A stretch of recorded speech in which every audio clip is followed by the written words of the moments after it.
I am Albert. I am a business analyst, and today I'm interviewing CJ Webley.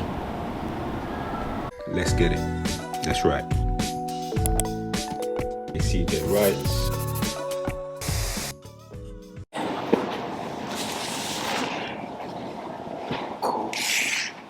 So I'm here today, as you've just seen, with the business analyst. I used to call him the business GP. I think he's changed that up for me. So business analyst. But me and Albert, we talk, every few days or so, just about lots of things: arts, boxing, plays, theatre, writing, all sorts. So I just thought it'd be nice to get him on the channel to kind of do an interview. We did try to get this set up, but I bought a new lens for my camera, and long story short, I'm trying to get a bit more tech savvy with these things, and I forgot the lens that I needed. So the new lens is on there, but I forgot the lens that I usually use, which I would have needed to get Albert on here with me, because there's a bit of zoom on here. But yeah, notwithstanding that, I think it's just nice to be in an environment, that's quite familiar to me. But a lot of people on my channel,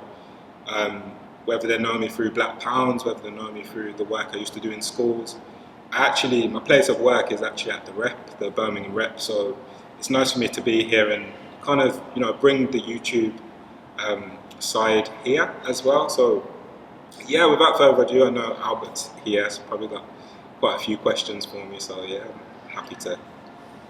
Hi CJ, good to sit down with you again. In your home, in your massive office. Well, In your massive office. So I was going to conversation about just business, entrepreneurship, being a creator, etc., which would be nice. I was thinking today about the word entrepreneur.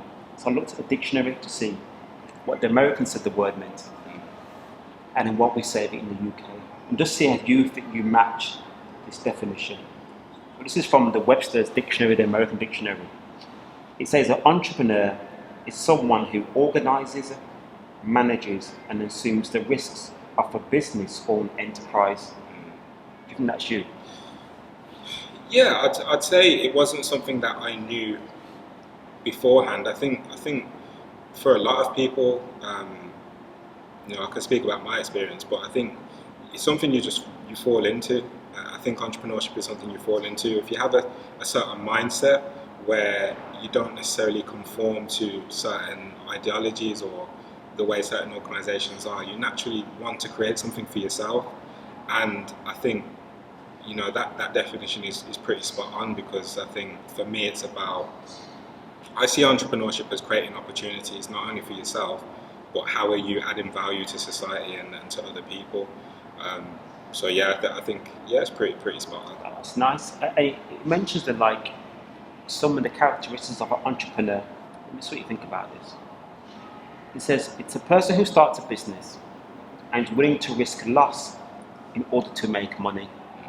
So when you went into this field, was that part of your goal? I'm going to take a risk, but I want to make some money. I think definitely in terms of my arts career, I can attribute it to my arts career. I don't think I thought about it the same way with entrepreneurship, because with my arts career it was like, okay, I'm going to invest in courses, university, putting on my productions so that people can see it, and setting up websites and things to get my work out there. But so I knew that visibility was important in that regard, and I had to invest in myself. My friend Kevin, the guy who directed my first play, Shadows, he very much taught me the importance of investing in myself. I know I was already doing it to a certain extent anyway before I went to London, but I believe it's more, because I come from an arts background, I can see how I started doing that quite early. But with the entrepreneurial side, I think I was investing a lot without realising. So with the Black Pounds project, we're in the rep now, so when the protests were happening, they're right outside there. So I was just thinking, how can I help people? And in the first instance, I wasn't really thinking about what can I get in return. I was just like, there's an issue, I want to help fix it. I can't see things really being done in the area that we're focusing on.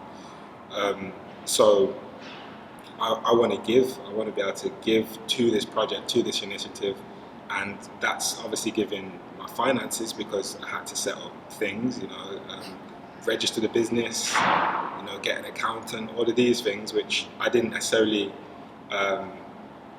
consider before because my first business was actually going into schools teaching creative writing, and I didn't necessarily have any hands to hold at that point, so I was very much doing my accounts myself and setting up everything myself. But then I realized there's a transition from being like a solopreneur to being more of an entrepreneur, because when you're an entrepreneur you realize you can't do everything yourself. Yeah. We get calls day to day, we get emails day to day, and I can't take them all myself now. So I realized when I got to that point that I needed to have an accountant, I needed to have a team. So obviously as the person leading it, you have to be able to facilitate that. But yeah, I think I didn't really realize how quickly things would grow. And so, I didn't realize necessarily how much I was investing of my time and money as well at that point, because I was so keen to help people. But then that's why it's so important to have people like you around, to have my coaches and mentors that say to me, look, it's all well and good helping people, but you still got to put food on the table. And so really then it was about how can we strategize and get this organization sustainable? How can I be able to sustain myself through working, giving my time? Obviously there's always going to be in-kind support, but how can I make sure that I'm not being out of pocket doing this kind of work, because it can consume you. So I think that answers the question. Yeah, that's good. That's good. Yeah. So the second part of that definition, that characteristic, it says, now, the person who will take the risk to make some money, or the person who has far-sightedness and innovation. So do you put yourself in that category of someone who's far-sighted, but also is an innovator?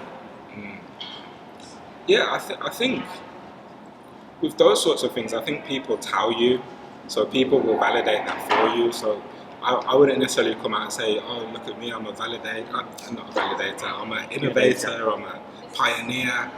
People resonate with the work, and they kind of put those, they brand you in that way. So I know with Black Pounds, it was very much something that was, it was a hot topic in 2020 when I set it up off the back of the death of George Floyd, and so people were intrigued. But you have to be far-sighted, because for me, I knew that energy wasn't going to be sustained forever. I knew that people were in lockdown. The circumstances that people were in actually made them have to focus on what had happened and then start to reflect and think, oh, what's going on around me? That was a very specific period in time, and I knew that I had to capitalize on that, capitalize on people's goodwill at that moment.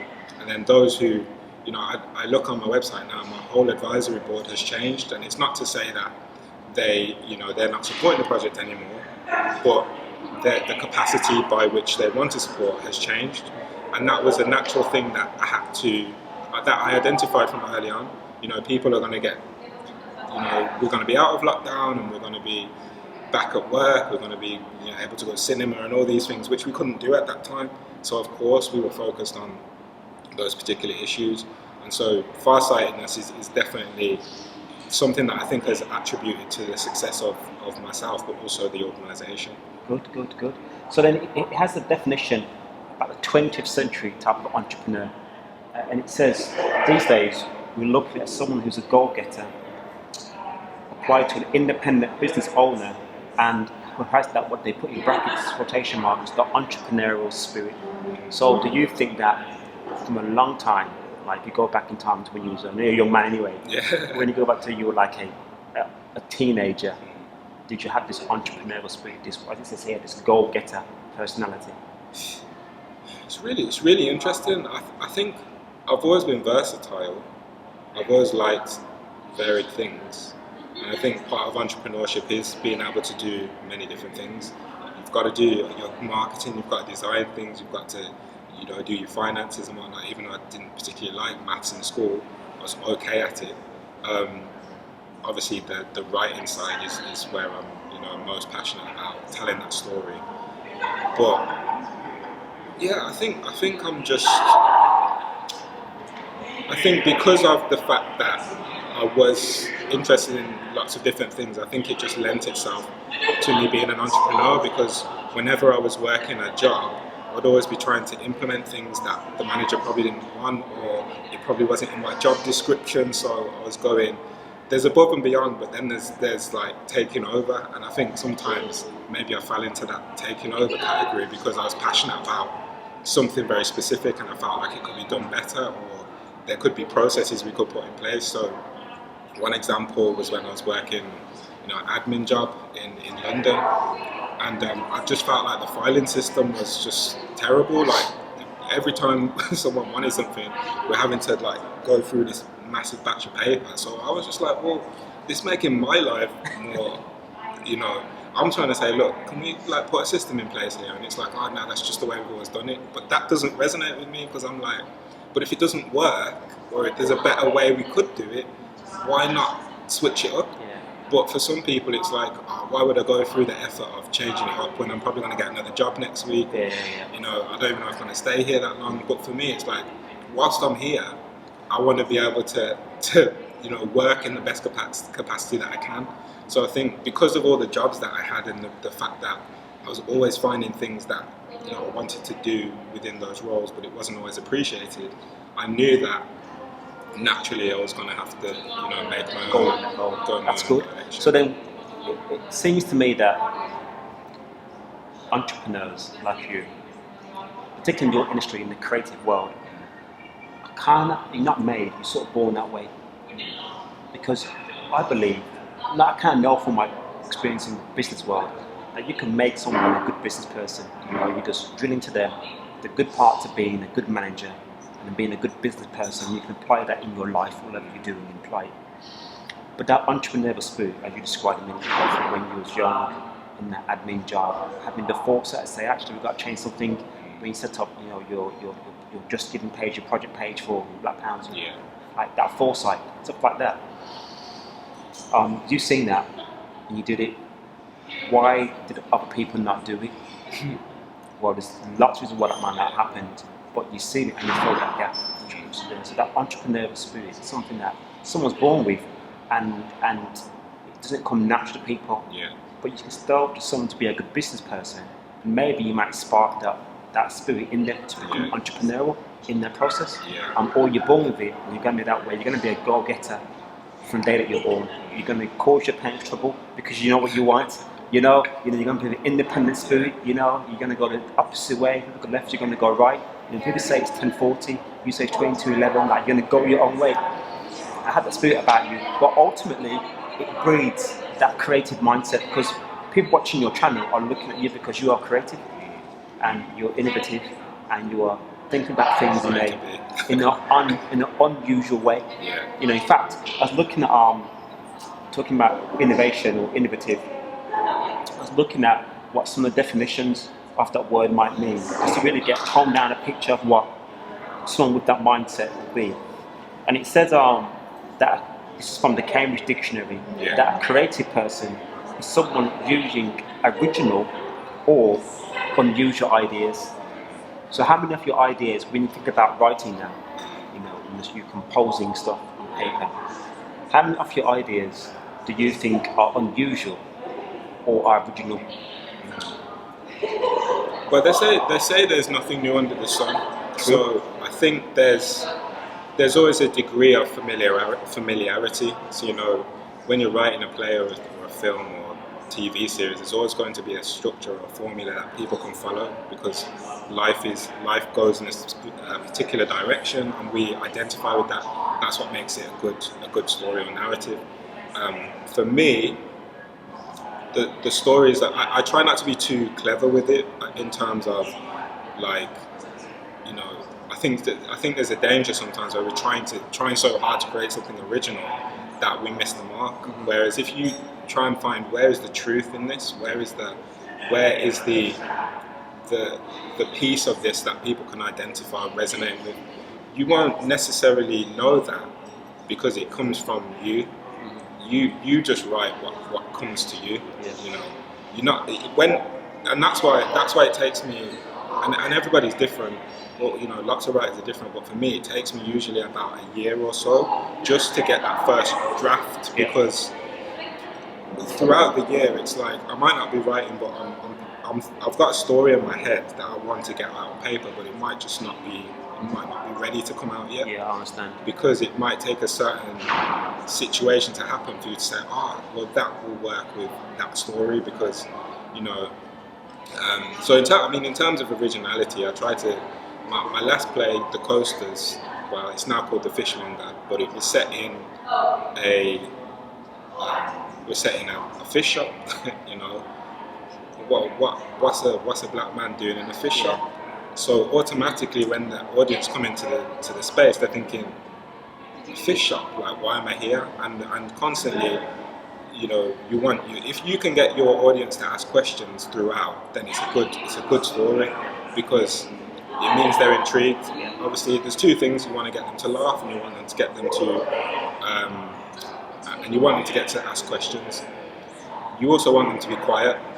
So if you can piece those three things together, you've got a good story.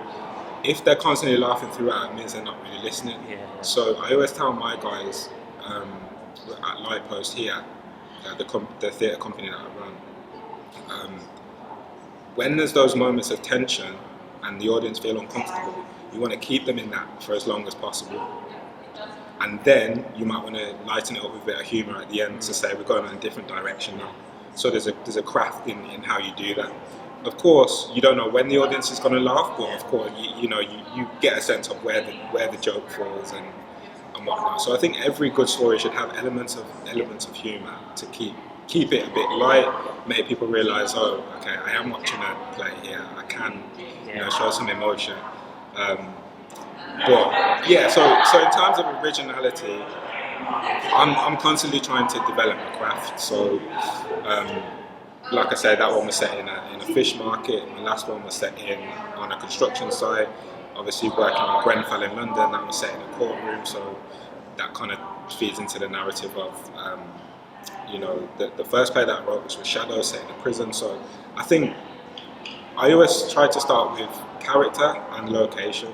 So location normally informs the character, and then you want to think of a character being in a space where they don't normally belong, because then again you get the audience to ask questions. So I think a lot of the time people will write a story and just set it in like a living room or a chip shop. I was going to say chip shop, but that would be quite interesting. A living room or a bedroom or a hotel room. It's like, where could you position your story in those environments?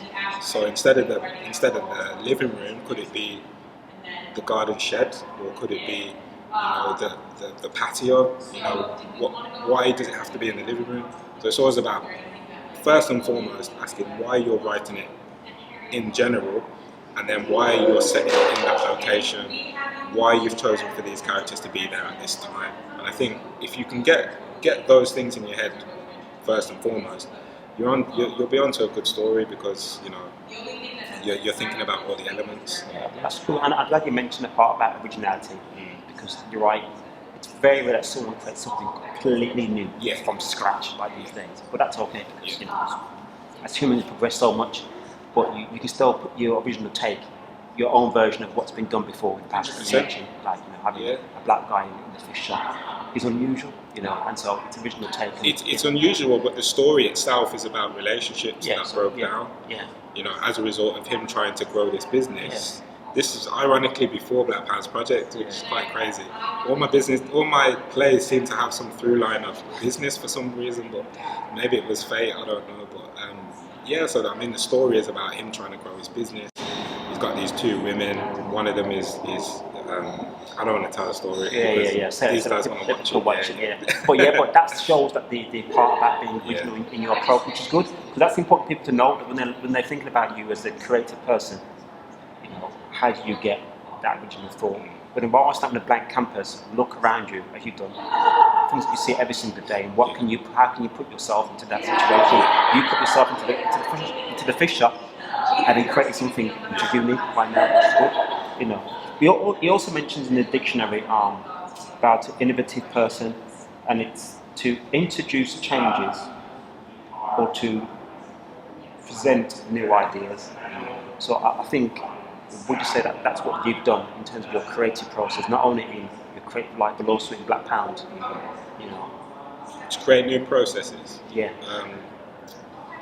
I don't know about creating new processes. I think I definitely use processes that work for me. I don't know if they're original in that regard, but I try to ensure that I'm giving my best to everything. Yeah. You know, and that sometimes is very challenging. Yeah.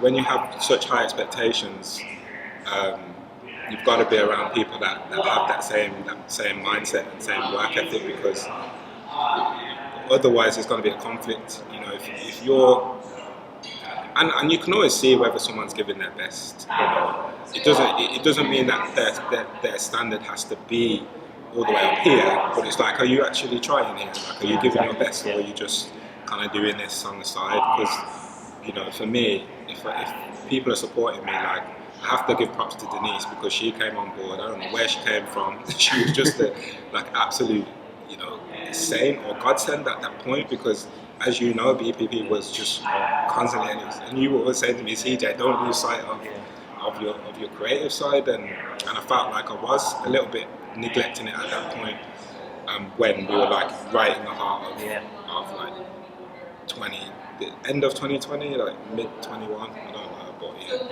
And so for me, like, I can't remember the question. What was the question? Yeah, it was about like, the original process, writing things down, progressing and creating new processes, which I think you have actually, because I think if you are creative from a minority community in this country and looking for a direction to go in, one, they can watch your YouTube videos, and see how you did it. But two, they can come to your, you know, your writing classes and how you did it. You know. Do you know what it is? Do you know what it is though? I think I'm going to say this word, networking. It gets thrown around, you know, like it's some crazy difficult thing to do. Just be a genuine person. Have a reason why you want to speak to someone. Take an interest in them. Don't just kind of say, "Oh, this is what I want to do. Can you help me?" So, but that's not networking. Networking is, here's what I do. Here's what I'm about. What are you about? Is there synergy? You know, and a lot of the time there is synergy in some area. It might not be in all areas, but people get that thing really confused. Like, oh, go to this networking event. Go to that networking event. You're better off just dropping someone a line and just saying, look, I really like what you're doing here. I'd love to have a chat at some point at your earliest convenience. That's how most of this.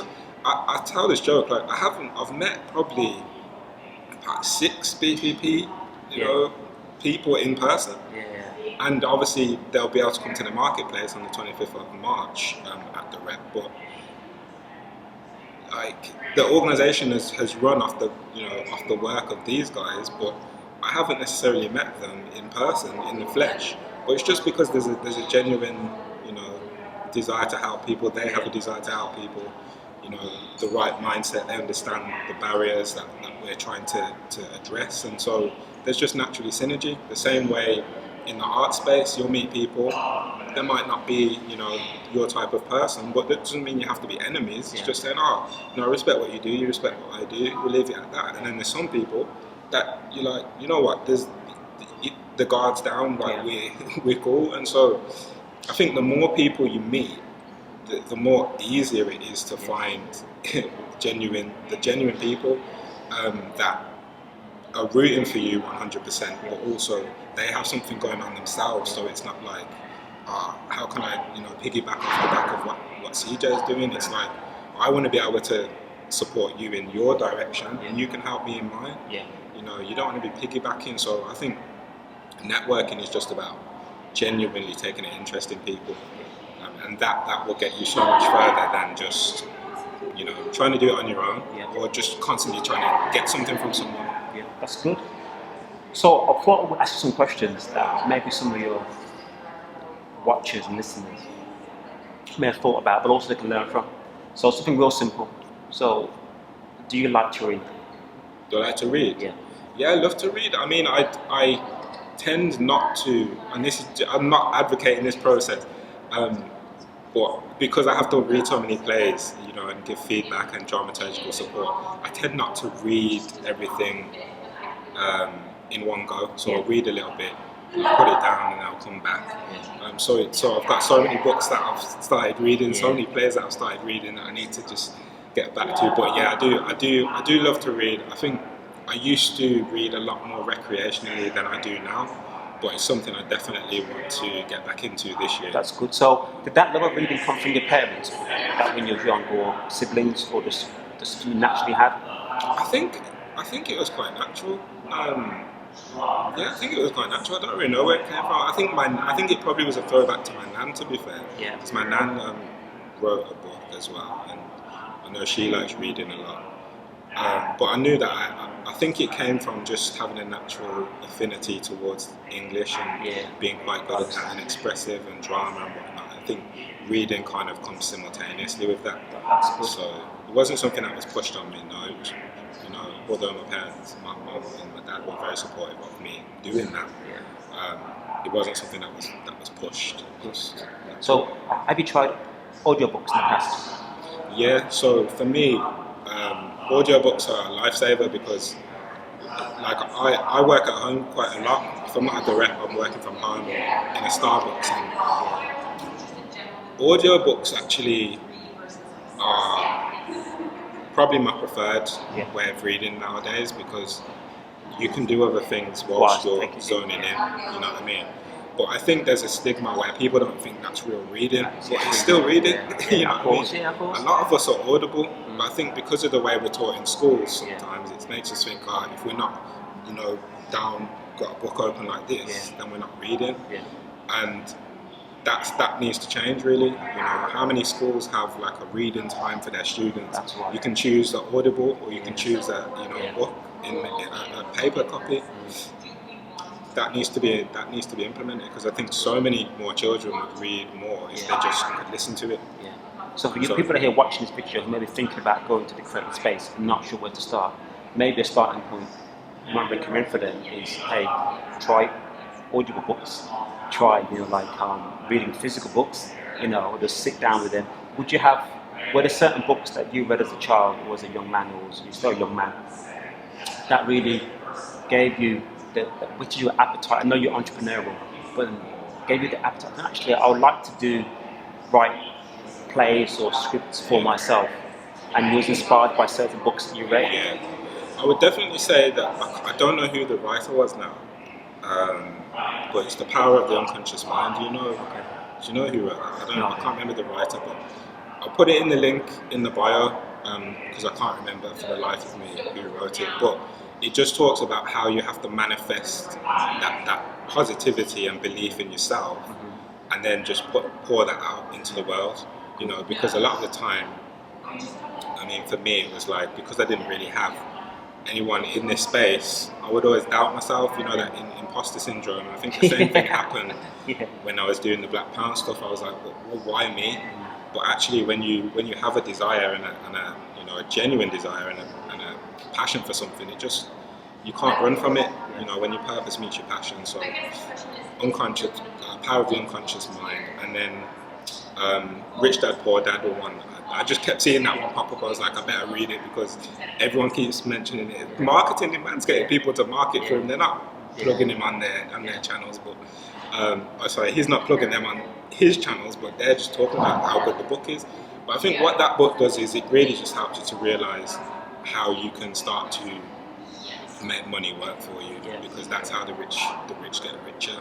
We are typically of the mindset in our community that we have to go to work, and that's the only way we can make money. But if you can start creating things, and one thing I would say to people is get online, create something digital that you can offer and sell to people, because that's timeless. That's out there forever, and it can be a passive income stream for you. It could be a book. We're talking about books. You could write your own book about your story and what you've been through. A 10-step guide for something specific.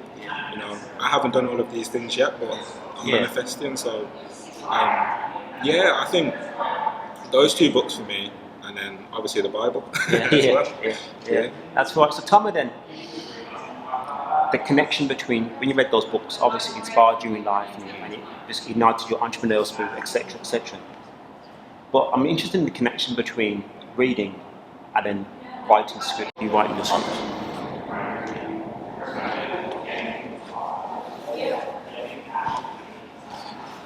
Yeah. So as a final question, I think it'd be good for me to know, people to know, your connection between reading, how important that is, and how that helps you write scripts, particularly diverse scripts, because I believe that you know more than me, of course, having a larger vocabulary and having a wide palette of things to pick from word-wise that you might get from books, how that helps you in writing scripts.